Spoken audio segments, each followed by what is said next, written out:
Hello guys! Ang i-share ko sa inyong tutorial ay ang paggawa ng pitaka o coin purse.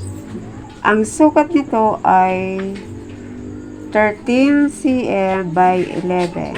Bali nagkat na ako ng dalawang peraso. Ito nga palang telang ito ay galing sa table runner guys.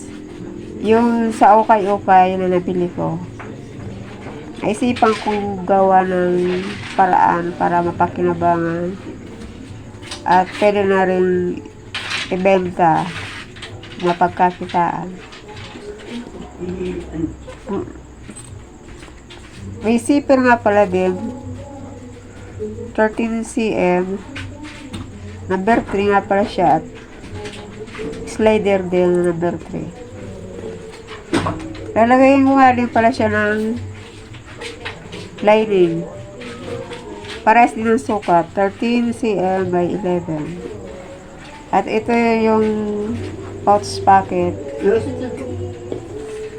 Bali ang sukat nito ay 13 cm by 3. Ito naman ay 13 cm by 7 cm. So, umpisahan ko na ang paggawa ng pag-tape nga pala ng pitaka. Kaya follow niyo ako guys.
Kakabit ko ng akadang packet.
Hello guys!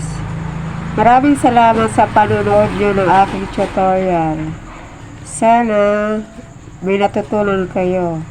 Huwag nyo nga palang kalimutan mag-like, comment, subscribe, at share na rin kung sa tingin nyo makakatulong ito sa iba. At wag din kalimutan i-click ang notification bell para lagi kayong updated sa mga susunod kong video. Kita-kits na lang tayo sa next vlog ko. Bye guys! Thank you!